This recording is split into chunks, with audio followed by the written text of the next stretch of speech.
Hola, buenas noches, una nueva edición aquí de Nuevo Paradigma, este programa que te acompaña en fishertoncnn.com, aquí de lunes a jueves de 23 a 1 de la madrugada y los viernes de 23 a 3 de la mañana.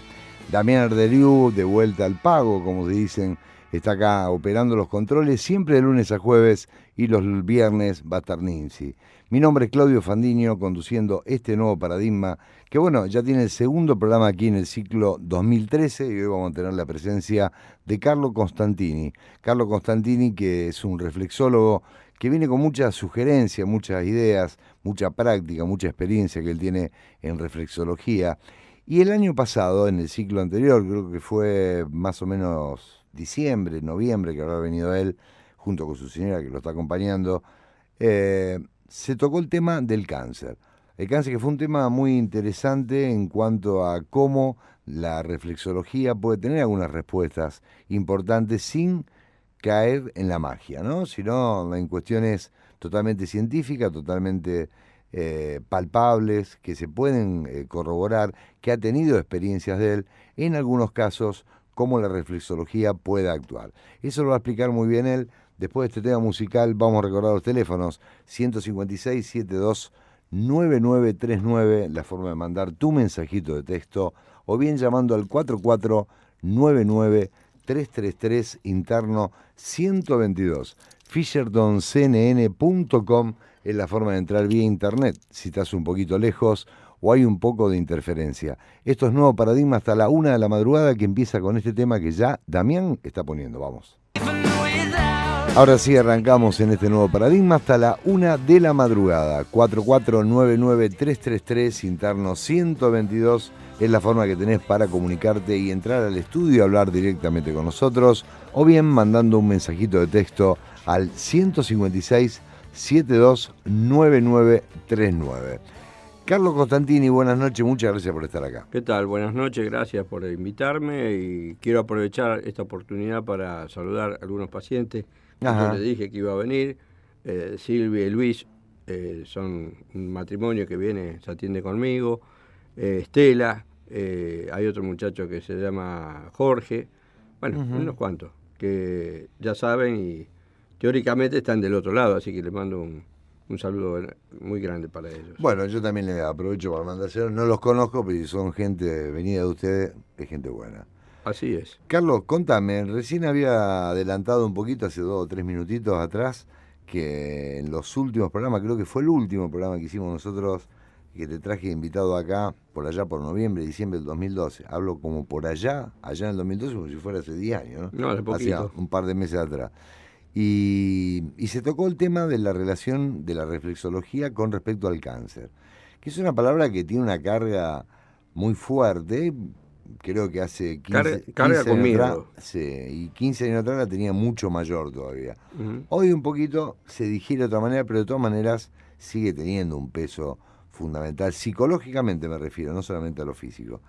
Pero la reflexología, vos nos enseñaste que tiene respuestas, tiene algo para decir con respecto a eso, no es únicamente eliminarte un problema de estrés o algún tipo de fobia, que no es ni mucho menos poca cosa, ¿no? Pero el cáncer parece ser, y seguramente lo es, un poquito más complicado. A ver, contame. Sí, primero vamos a hacer una pequeña historia Uh-huh. para poder entrar en el tema que vos me estás comentando.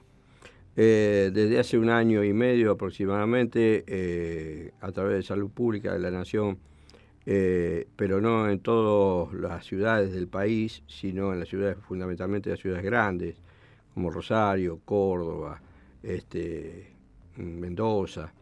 Hay un grupo de profesionales que se están dedicando a lo que se llama recuperación especial de pacientes con cáncer. Uh-huh. Eso le pusieron como una sigla, pero que está en inglés, que se llama PARA.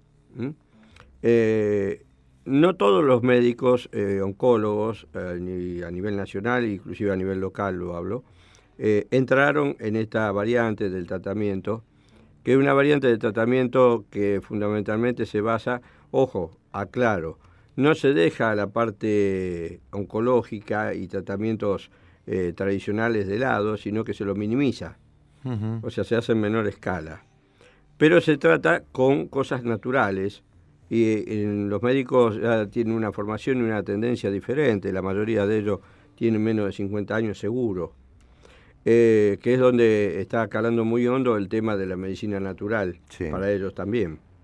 Entonces, yo había comentado que da casualidad que yo hoy puedo decir con seguridad ya, yo había hablado en aquel momento de un señor con cáncer hepático que había empezado primero en un riñón, lo operaron, después pasó al páncreas, zafó porque le hicieron una limpieza, lo que se llama una toilette de páncreas, pero verificaron que tenía muchas calcificaciones y tumores en el hígado, y entonces lo incorporaron a este programa donde el capo, por llamar de alguna manera, de este tipo de programas es el mismo oncólogo, pero cirujano, no el oncólogo clínico, porque hay una diferenciación que hay que hacerla. Está el oncólogo que opera y trata de sacar la mayor parte de los tumores o tumor de acuerdo a cómo sea el cáncer y en donde esté ubicado. Y después está el oncólogo que le sigue a la operación, que es el que va a diagramar el tipo de terapia que va a ser oncológica con remedios oncológicos, valga la redundancia. Sí. Entonces, hay una diferenciación a veces en criterios y en formas de actuar de uno hacia otro. Este muchacho en particular, el oncólogo, recuerdo que yo comenté acá, que le ordenó, ojo que este es un convenio que se hace, se llama protocolo, que se firma entre el paciente y el médico, por el cual él va a seguir exactamente los lineamientos que el médico le da para tratar de curarse de semejante cosa, ¿no?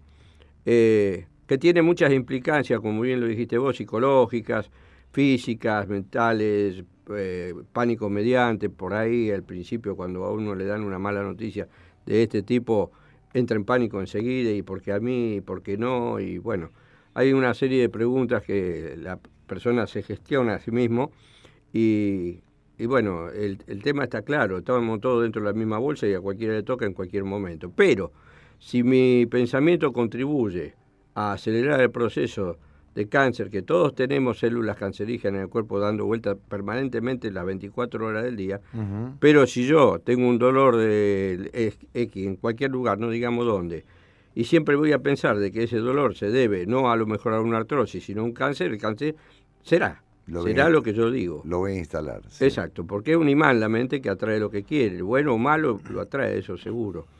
Entonces, este muchacho firmó el convenio, el PARA, como había dicho antes, y se obligó a hacer, fíjate que notable, yo ahora voy a comentar otra intimidad al respecto. Él se anotó para hacer el tratamiento, consistía en muchas cosas, como por ejemplo caminatas, ejercicios livianos, pero mucha caminata, natación, yoga. Fíjate que lo llaman a las 6 de la mañana para que haga una hora de meditación. Después va 3 veces por semana a yoga. Viene y se hace reflexología por orden del médico. No es que él no me descubre a mí. Es decir, si bien me descubre por una vecina que le dijo que ella venía a tratarse conmigo, pero estaba yendo y ahí está el problema, ese es otro problema. Estaba yendo a un reflexólogo, entre comillas, que me perdone, ¿no? Acá hay mucha gente muy buena y todo lo que quiera, pero bien trucho, ¿viste? Le hizo perder 8 meses de tratamiento y no le hizo nada. O sea, estaba... no se puede jugar con la vida de una persona, y en esto menos todavía, porque tiempo que se pierde, tiempo que la enfermedad avanza, y esto queda muy claro. Entonces, bueno, vino a que yo lo atienda, vino con el problema en la mano, vino con todos los estudios, con el famoso SEA, que es el antígeno cancerígeno embrionario, con toda la carga de cáncer que él tenía, y comenzamos el tratamiento. Bueno, empezó a mejorar notablemente, hubo que ajustar algunas drogas digo, entre comillas lo digo, ¿no?, que yo le daba en forma natural, porque hay que tener en cuenta que él está haciendo una quimioterapia por boca, o sea, cada 3 días, cada 5 días, depende de cómo él se siente, y fundamentalmente en base a lo que le dijo el oncólogo, él tiene que tomar una pastilla de esa que es más o menos como una dinamita, para que vos me entiendas, para el organismo. Pero él lo aguanta debido fundamentalmente a que está preparado su estómago, sus intestinos y demás por la reflexología. Por eso lo tolera, si no, fíjate vos que cuando él tiene una carga superior a la que él puede aguantar, como ser un fin de semana comer una comida un poco pesada, el día lunes está con diarrea y con vómitos. Claro. Entonces, por eso decía que era yo dije antes que era una intimidad nueva, algo nuevo. Entonces vos fíjate que él abandonó, por propia cuenta y porque muchas veces uno comete tonterías, abandonó el tratamiento durante el término de 2 meses, no haciendo exactamente las meditaciones, el yoga haciéndolo a medias, y bueno, en definitiva empezó a empeorar. Ahí se agarró un susto bárbaro, ¿viste? Porque pegó una caída bárbara y le hicieron un análisis para saber cómo era la carga cancerígena y había levantado. Vino desesperado a hablar conmigo y dice, esto lo tengo que revertir. Le digo, sí, pero vos lo tenés que revertir. Yo voy a hacer todo lo posible por vos, pero vos haces todo lo posible por vos también. O sea, no esperé que yo haga el 100%, yo hago un 50%, vos haces lo otro. Porque medio como que como estaba yendo mejor, es como que uno se tira la retranca. Dice, no, está bien, va todo bien, me relajo. Entonces, cuando uno se relaja, deja de poner la fuerza y la potencia en las ganas y en la intencionalidad de salir bien del problema. Y ahí es donde se confía demasiado, y vos sabés que, como el cocodrilo, cuando se desconfió, se convirtió en cartera. Bueno, y él casi se convierte en cartera, ¿viste? Y bueno, ahí yo le ajusté la torniqueta en cuanto a todo lo que estábamos haciendo, le reducí yo los remedios míos para que no tenga tanta carga en el estómago ni en los intestinos, y se mejoró. Hoy, yendo a otra persona que yo también había hablado en aquel momento, se llama Silvia, que es la señora de Luis, con un cáncer, yo la agarré a poco tiempo, que inclusive antes que lo operaran del problema, que le sacaron unos cuantos centímetros de intestino, fue evolucionando de la mano del oncólogo, un oncólogo muy abierto, muy macanudo, yo lo conozco, el cirujano estamos hablando en este caso, y que hubo un poco y un poco de sugerencias, ya están sugiriendo de que tomen alternativas, y siempre y cuando no se choque, digamos, o se vaya de bruce una cosa con la otra, que lo hagan, siempre y cuando a vos te haga bien. Hoy el criterio es muy abierto. Sí. Yo conozco otra persona que le dijeron, mirá, si todo lo que vos hacés, siendo natural, vos creés que te hace bien, y lo estamos comprobando mediante análisis y demás, que todo va en retroceso, no dejes nunca de hacerlo. No porque sea natural abandonarlo cuando se te dé la gana, porque precisamente lo que nosotros hacemos, lo que sabemos, nosotros tenemos límites. Cosa que la medicina no ortodoxa o no tradicional, los límites todavía no se saben. O sea, realmente puede ser en cualquier momento una sorpresa, porque el límite que nosotros tenemos dentro de la medicina no ortodoxa es impredecible. Como, por ejemplo, esto de curar el cáncer en conjunción con la medicina tradicional. Y esta chica hoy fue a hacerse el último estudio, después de toda la quimio, se comió 30 quimios, radioterapia, esa se hizo poca, pero creo que más de 20 se hizo, no recuerdo bien con exactitud ahora, pero hoy se hizo todos los estudios, el médico le dijo así, basta de médico, no venga más de turismo, hasta dentro de un año no te quiero ver más. Un año, 6 meses, algo así le dijo, no recuerdo ahora. Pero el cáncer no está más. Fue, olvídate. Pensá en tus hijos, pensá en tu marido, reconstruí tu vida, olvídate. De ahora en adelante el cáncer, para vos, fue un mal sueño. Se da cuenta que fue una pesadilla, que una noche tuviste y que apareció esto como por arte de magia. Hoy esto es historia. Y le tenemos que dar yo digo, ¿no? Tenemos que dar un gran agradecimiento a la reflexología, porque ella, fíjate vos que notable, todos los inviernos ella caía enferma porque eso le iba a complicar y mucho, con problemas respiratorios, ¿viste? Con catarro, bronquitis y toda esa cuestión. Y fíjate vos que el invierno pasado no tuvo ni un resfrío, nada, porque si no hubiera agravado la situación de ella. Ahí me la dejaste para la segunda pregunta, te voy a dejar descansar mientras escuchamos un tema musical. ¿Cuánto juega lo emocional en todo esto, no? Bueno. ¿Qué componente tiene? Porque vos me decís, esta persona venía teniendo problemas bronquiales, problemas respiratorios, problemas de resfrío, de gripe, que hay mucha gente Sí, que el llega problema estacional en ese los caso. primeros fríos y empieza todo eso. Sí. Que en algunos casos sí juega, pero en muchos casos tiene un componente muy emocional. En el cáncer, ¿cuánto juega lo emocional? Pero no solamente antes, sino después. Bien. ¿Sí? Sí. Es decir, antes cuando se produce la enfermedad y después cuando vos estás en pleno tratamiento, como vos dijiste recién, es como que uno se acuerda de Dios cuando tiene que pedirle, pero cuando tiene que agradecer no se acuerda. Es verdad. Esta persona vos le diste meditación, le diste yoga, cuando notó que estaba bien, volvió a decaer. Ahora, ¿hay un factor emocional por el cual él inconscientemente decae de nuevo? Quiero que me hable un poquito de todo eso. ¿Puede Sí, ser? cómo no. Estamos con Carlos Constantini. Cualquier pregunta que agreguemos va a venir bárbaro la gente que participe. Acá llamando al 4499-333 interno 122. Facebook, Revista Do, también está abierto para todas las sugerencias que quieras hacer. fishertoncnn.com es la forma de entrar vía internet para escucharnos y para poder participar. Si no, mensajito de texto al 156-72-9939. Ernesto de Funes manda saludos y abrazos. Así que es uno de los primeros que va llegando. No sé qué tema me tendrá preparado, pero la tengo a Emilita, y mi hija, la más chiquitita, que es muy fanática de George Harrison y los Beatles también. Le gusta mucho. Así que después le vamos a preparar el tema en el cual ella, cuando estaba en la panza, la madre, que ahí la está acompañando también, ahí le hacíamos escuchar que era Something, un tema de George Harrison cantado, ¿no? También por los Beatles y por ella. Y se calmaba. Cuando nació lo escuchó y lo reconoció. Y a partir de ahí le quedó grabado, como el inconsciente grabado. Así que después se lo vamos a hacer escuchar a ella. Dami cuando quieras.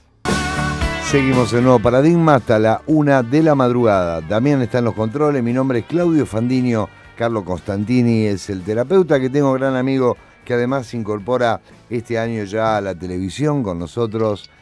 Bueno, ya viene en Revista 2, que después te voy a comentar un poquito dónde la podés conseguir. La número 53, que es la última que salió en diciembre. La próxima va a salir en marzo. Cecilia dice: hola Claudio, suerte en lo nuevo, lo sigo escuchando y saludos a Constantini, cariños. Le agradezco mucho, gracias. Muy amable. Tengo un mensajito acá que llegó. Voy a recordar los teléfonos antes. 4499-333, interno 122. Y está bueno que la gente salga a contar experiencia o a preguntar. Por ahí son temas que son bienvenida pregunta, mucho más ricos cuando se hace interactivo, ¿no? Correcto. O contar algún tipo de experiencia. O bien mandar un mensajito, como hicieron acá, al 156-729939. Dice: hola, quisiera saber si hay alguna manera de poder ayudar a mi suegro de 77 años, que tiene un tumor en la séptima vertebral y casi ya no puede caminar del dolor. Los médicos le están dando vueltas para operarlo por el corazón. ¿Me orientan? Gracias. Soy Mariana. Lástima que no puedo llamar al fijo. Hace 2 meses que no me lo arreglan. Dice: gracias y cariños. Bueno, como primera medida le comento de que la operación que le quieren hacer y a la edad que tiene, si fuera mi padre no lo dejaría. Porque no va a aguantar la anestesia. Porque tiene un mínimo de 3 a 4 horas de anestesia mínimo y de cirugía. Una persona de esa edad, y depende cómo esté desde el punto de vista de su fortaleza, digamos, sí. Porque hay personas que están muy debilitadas, no sé en qué condiciones puede estar esta persona. De por sí, ya estando en buenas condiciones, primero no le van a asegurar de ninguna manera que tenga éxito la operación, punto primero. ¿Y por qué van a entrar por atrás? Porque lógicamente la columna y las hernias discales, aparentemente por lo que dice en la séptima dorsal, por eso lo van a operar por atrás. Y bueno, yo le digo siempre a la gente que está entre comillas, lo digo, peligro de operación, que no se opere, que intente todo lo posible por otro lado, haciendo aquagym, haciendo lo que hago yo, o sea, reflexología, masaje terapéutico de descontracturación, porque no olvidemos que yo dije, y debes recordarlo, cuando hablamos de columna y problemas de hernia discal y demás, para atrás en el tiempo, hace mediados del año pasado, si no, yo mal no recuerdo, de que las contracturas nerviosas, y que son aquellas que el cerebro le impone al cuerpo en forma absoluta, en donde nuestro... Es decir, vos, viste, vos nunca te pescaste, digo yo, como dicen los españoles, nunca te pillaste con los hombros para arriba. Y que vos cuando te das cuenta, los bajás. Ah, sí, cuando está más... Con los hombros, prácticamente cada Sí. hombro te está tocando las orejas. Sí. Bueno, ¿y eso por qué? Porque estamos nerviosos, porque estamos ansiosos, porque estamos desubicados muchas veces. Y cuando nos damos cuenta, bajamos. Claro, Pero a la media hora claro. estamos de vuelta con el hombro por arriba. Esa Exacto. tensión nerviosa. Esa tensión nerviosa es la que genera contracturas musculares. Y las contracturas musculares es tan enorme, tan grande en la espalda, que puede quebrar hasta una vértebra. Ni hablar, formar una simple hernia. Pero por contractura se pueden quebrar las vértebras inclusive. O sea, fíjate la potencia que tiene la musculatura cuando se tensa. Y es, o sea, pobre hueso no tiene aguante. Estamos hablando de hueso, sin embargo lo parte el hueso. Así literalmente. Yo, bueno, para precisar, y yendo y redondeando lo que pregunta esta chica, tendría que hablar en todo caso conmigo, vos después vas a dar mi número, que me llame a mi casa, y yo le voy a hacer más preguntas, porque evidentemente lo que me está diciendo es parcial, no hay datos precisos, digamos, porque hay que ver en qué condiciones está la persona para poder ser operada. Si no está en condiciones, que ni siquiera lo intente. Hay la pregunta que se está haciendo Mariana, sí, creo que la que había preguntado acá, es si la reflexología aún en estos casos también puede llegar a tener un tipo de beneficio para la persona, para bueno, el suegro en este caso. El beneficio es, hay veces, casi inmediato. Ajá. Para este tipo de casos. Y esto lo tengo como una experiencia de más de 24 años que hace que estoy haciendo esto en forma profesional. Está claro que la reflexología trabaja en forma indirecta sobre el problema. Y aparte están los masajes directos sobre la zona que está lesionada. Con masajes descontracturantes, con aceite, con crema, todas desinflamatorias naturales, que es lo que yo trabajo. Pero la reflexología en sí es capaz de solucionar un problema de hernia discal en 20, 22, 24 sesiones. De personas que han venido, y esto mi señora que está acá me está acompañando, ella es testigo, personas que han venido y me la han traído UPA, porque no podían ni levantarse de la cama para ir al baño, mujeres u hombres, depende. Han salido el primer día y con la primera sesión han salido caminando y con cero dolor. O sea, con lo cual, ahora, ¿cuál es el sistema por el cual la reflexología hace lo que hace? Fundamentalmente porque toca el paquete vasculonervioso que rodea el lugar donde está la hernia. Al desinflamar toda la musculatura, al desinflamar los tendones o la tendinitis que acompaña este problema, y al mejorar la situación general de todo lo que rodea la hernia empieza a desinflamarse. Sí. Porque ya no tiene quien la comprima. Entonces, esto es como un golpe. Si el motivo del golpe lo sacamos y no está más, el motivo del trauma, digamos, lo sacamos, evidentemente la hernia va a responder con lo que se llama reinserción, o sea, o absorción, de nuevo por parte de la columna, y hace con el tiempo, esto no es en 2 días ni en 4, aclaro, esto lleva tiempo, pero en 2 años como mínimo, o sea, más allá que yo ya al paciente lo haya dejado de tratar, Sí. se reabsorbe y la hernia desaparece como por arte de magia. Carlos, vamos a la pregunta que te había dejado en el bloque anterior. ¿Cuánto juega lo emocional en todo esto? Bueno. En el antes, en el durante, en el después de lo que significa una enfermedad o una patología, digamos, como el cáncer o distintas tumoraciones. Bueno, como primera medida está muy bien formulada la pregunta. Y hay un antes, un durante y un después. En el antes, y tiene preponderancia absoluta el pensamiento y los sentimientos de la persona. En el antes podemos ubicar el estrés profundo, en el antes podemos ubicar el exceso de trabajo al cual no se le pone límites, en el antes podemos ubicar peleas familiares profundas, o sea, donde la persona no tiene una familia, sino tiene una tribu, en donde se tiran flechazos de un lado para el otro y está en guerra permanente. En el antes podemos ubicar trabajos pesados, donde la persona desde el punto de vista mental y desde el punto de vista físico se desgasta muchísimo. Hoy podemos llamarle también a aquellas profesiones donde hay que utilizar mucho el cerebro. En esto ubico mucho el tema de la ingeniería tecnológica, que tiene que ver hoy con el tema de las computadoras, toda esta cuestión que antes no estaba. Uh-huh. Entonces, la gente que hoy está en esto está a un precio, no está gratis ahí. O sea, estudió, llegó a ser ingeniero en sistemas informáticos, todo eso, pero eso en él produjo un desgaste previo, que es cuando estudiaba, donde se ganó gastritis, donde se ganó un montón de enfermedades que son consecuencia de la tensión nerviosa por querer llegar a ser quien quiere ser. Uh-huh. Es decir, esto lo mismo ocurre con la medicina, con la ingeniería en general, lo mismo ocurre en todas las carreras que uno, quiere ser. O sea, porque está el deseo y después está lo otro. ¿Llego o no llego?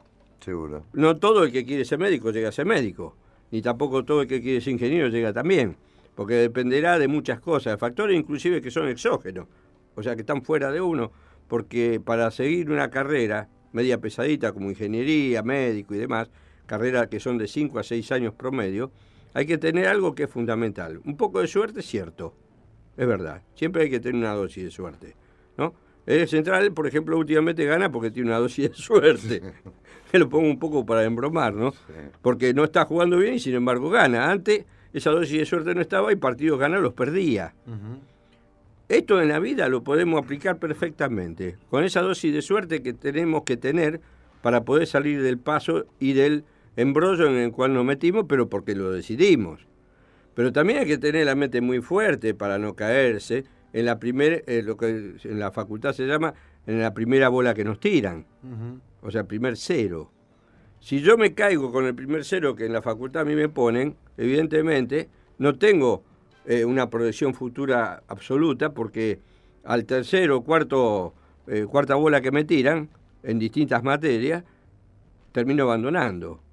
O, como pasó un caso, que Graciela conoce, que una chica estuvo 5 años en primer año porque había una materia que no la podía rendir. Sí, montones de casos de gente. Entonces, tiene dos alternativas: seguir insistiendo y viviendo a los papás, como lo viven, o si no, abandonar y ir a algo más light, más para sí mismo, algo que uno diga, bueno, en 3 años yo me recibo de tal cosa, pero no son 6.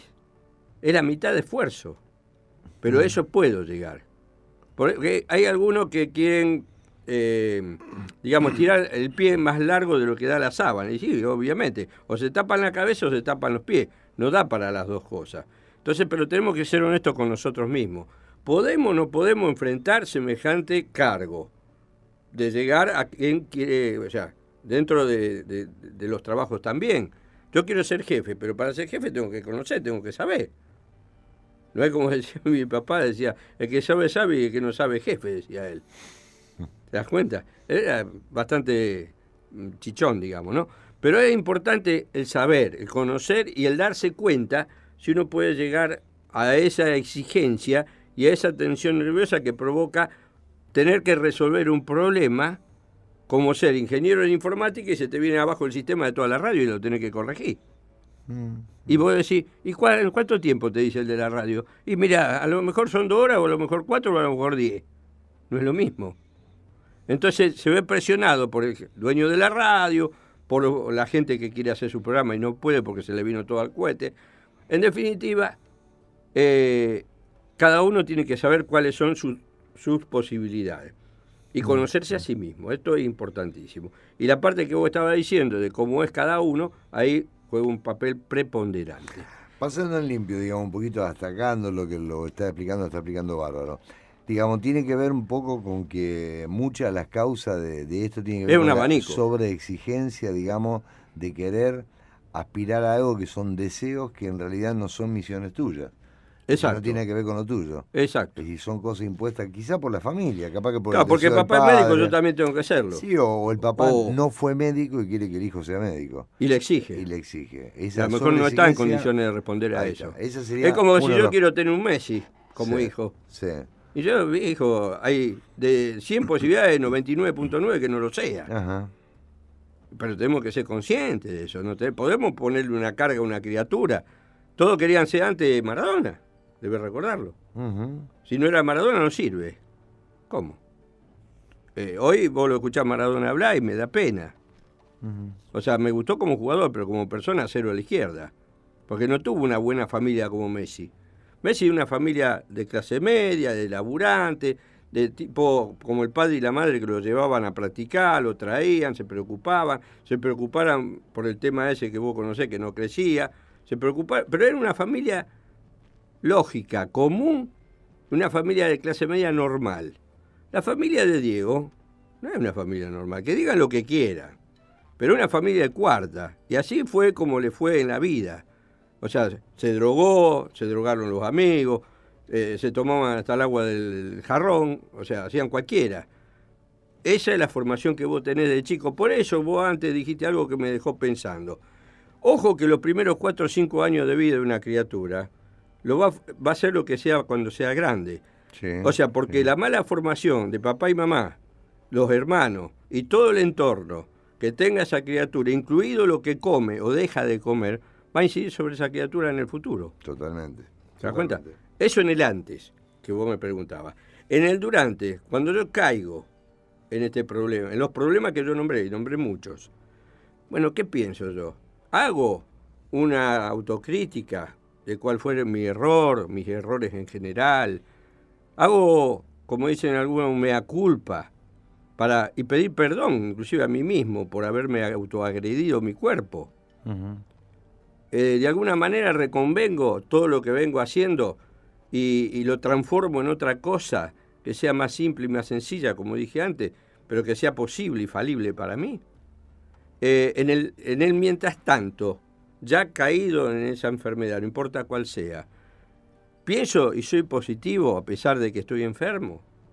¿Yo quiero salir realmente de esa enfermedad o me la pongo como autocastigo por ser, a lo mejor, entre comillas lo digo, un inútil porque no pude llegar a lo que yo quise? No, no es cierto. Yo quise llegar a algo en mi vida, y no pude, pero por eso no soy un inútil. O sea, quiero decir en definitiva, los papás quieren siempre lo mejor para los hijos, pero lo mejor posible, no lo mejor imposible. Porque lo mejor imposible, imponerle que un pibe empiece a los 4 años a jugar al fútbol y a los 10 sea Messi, estamos todos locos. Estamos exigiéndole cosas que no corresponden. Y lo que vos dijiste con respecto al cáncer o enfermedades similares, la primera pregunta que se hace a la persona es ¿por qué a mí? ¿Por qué me tocó esto? Entonces tiene que hacer una especie de recordatorio de todos los errores que cometió en su vida para atrás. Porque el cáncer no se genera de hoy para mañana. El cáncer lleva 10 años promedio generarlo. Mínimo. Esto ya es sabido. Porque las células cancerígenas, dije, la tenemos todo en el organismo. Y hay células cancerígenas en el hígado, en los pulmones. Pero ¿cómo desarrollamos la enfermedad? ¿Cómo se activan? ¿Cómo se activa? ¿Cómo se dispara? A partir del momento que yo bajo mis defensas. Entonces, cuando yo bajo mis defensas, la enfermedad me gana. Esto es como un tire y afloje. O gana el bueno o gana el malo. Mientras yo esté arriba con las defensas altas, como por ejemplo el caso que yo nombré de Silvia, mientras ella estuvo arriba con las defensas, el cáncer tenía poca chance de prosperar. Pero si yo, porque algo me salió mal, porque me peleé con mi señora, porque me peleé con mi hermano, o porque en el laburo tuve inconveniente, me bajoneo, evidentemente mis defensas también se bajonean. Al irse las defensas para abajo, mi sistema inmunitario no me defiende. Entonces tenemos que recurrir a cosas exógenas de afuera, como por ejemplo la quimioterapia, la radioterapia, o en estos momentos la famosa guanábana, que es natural, y es 10 veces superior su tratamiento para el problema del cáncer, es 10 veces más potente que la quimioterapia. O sea, la guanábana, ¿te acordás que yo hablé hace poquito? Porque a este muchacho que sigue el sistema de PARA, una de las cosas que le dan para curarse del cáncer se llama guanábana, que es el fruto de la planta graviola, que es importante que la gente sepa de que esa es una fuente inagotable de antiestrés, de anticáncer, de antienfermedad, pero fundamentalmente para que el sistema inmunológico nunca caiga. Porque vos podés tener un desliz, yo lo puedo tener, todos lo podemos tener. Está claro que nadie está libre de nada. O sea, por ejemplo, de la enfermedad nerviosa, nadie está libre de que mañana a alguno se le chifle el moño. Puede ocurrir.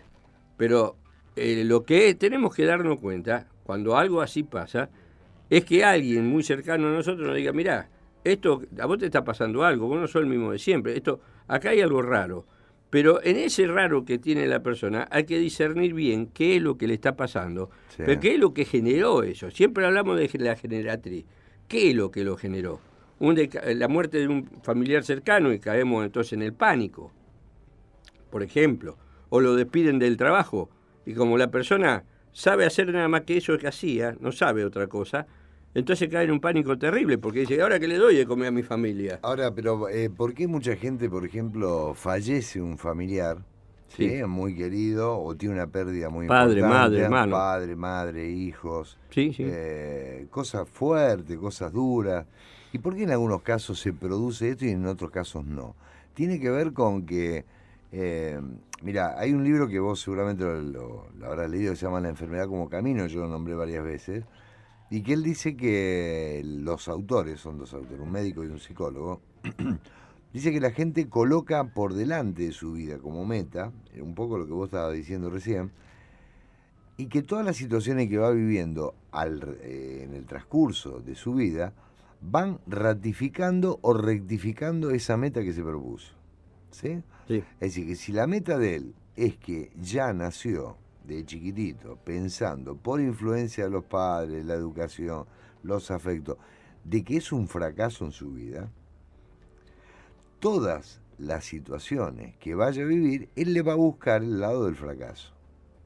Entonces lo único que va a hacer es alimentar esa meta que él tenía de verse en su vida proyectado como un fracasado. ¿Sí? Totalmente. Al revés, si vos lo ves como una persona que tiene optimismo, tiene perspectiva y todo lo demás, va a haber golpes muy duros en su vida, pero lo va a tomar como eso, como un golpe duro y va a seguir adelante. Es decir que hasta qué punto las pérdidas familiares influyen a todos por iguales o tienen que ver con un componente anterior a todo esto. Bueno, evidentemente no todos tenemos una misma estructura mental. Hay distintos tipos de estructura mental, nosotros somos estructurados por naturaleza, pero cuando un ser humano vuelve a romper la estructura, cae en pánico. O sea, cuando pierde la estructura mental, la persona se enferma, ¿está claro? Sí. ¿Pero de qué se enferma? De lo que sea. Puede ser pánico, puede ser fobia, puede ser... pánico o fobia es muy parecido, pero no igual. Sí, no es lo mismo. Es parecido, pero parecido, pero no es lo mismo. Pero hay un montón de enfermedades mentales, pero también hay un montón de enfermedades físicas en las que cae la persona. Pero eso pasa porque la estructura mental de determinado ser humano es muy débil y otra es muy fuerte. Sí. Y eso es nato, se nace así. Es decir, hay personas que desde muy chicos sufren. Yo tengo mi ejemplo acá a mi derecha. Y mucho. O sea, le pasó que a los 4 años murió la mamá. La crió una tía durante X tiempo. Esa tía la usó como sirvienta. La maltrató, le hizo todo lo malo que vos te podés imaginar. La pasó muy mal. Más adelante en el tiempo, otra tía descubre o denuncian ese tipo de situación y ella es rescatada de esa persona que no vivía precisamente acá en Rosario, se la trae acá a Rosario y ella la cría, le da de comer, la manda a la escuela y es la que ella le llama mamá, que hoy no está en este mundo. Pero estoy hablando de mi señora, de Graciela. Graciela, a pesar de que todo esto le pasó y mucho más, porque estoy diciendo solo un poquito nada más, ella nos puede dar clase a vos, a mí y a muchos más de cómo no se debe caer. Exacto. Porque ella, hay una cosa que está, y esto ella me da clase a mí, porque ella, a pesar de todo lo que pasó y de todo lo que sufrió, no sabe lo que es odiar ni envidiar a nadie. Es sana pero como si fuera una criatura recién nacida, que no tiene maldad. Ella no tiene maldad para nada. Y lo digo con alegría e inclusive con satisfacción, porque es la persona con la cual convivo de hace nada más ni nada menos que 37 años. No es poco, ¿eh? No. Entonces, si ella a mí me está explicando y me está diciendo de que con todo lo que pasó a mí me puede dar una mano enorme para que yo no me caiga, porque a veces tengo algún traspié.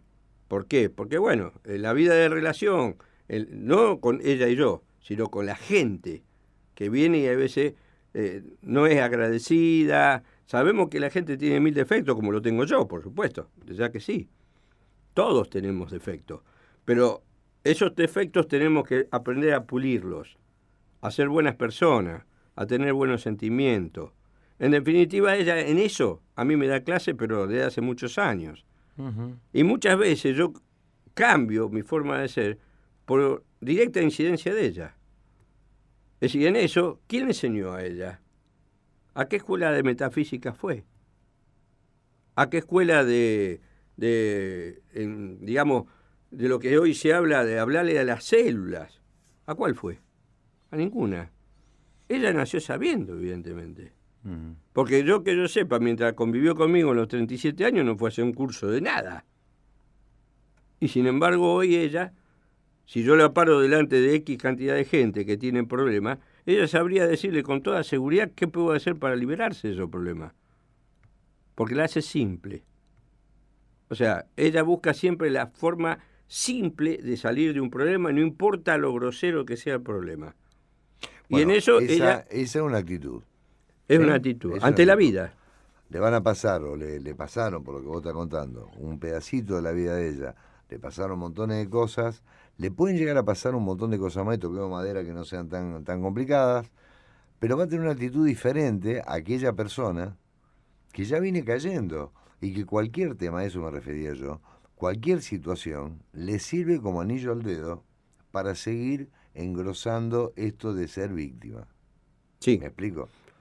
Hay veces por conveniencia. Exacto. Entonces, en esa victimización, digamos, las enfermedades prenden mucho más. Es un terreno totalmente fértil. Digamos, cuando yo me pongo en víctima, cualquier enfermedad me viene bien. Es más, la salgo a buscar, porque es una bandera que a mí me sirve para llamar la atención. Correcto. Vamos a un tema musical y seguimos, ¿te parece? ¿Cómo no? 4499-333, interno 122. Esto es Nuevo Paradigma, o bien podés mandar tu mensajito de texto al 156-72-9939. También cuando quieras.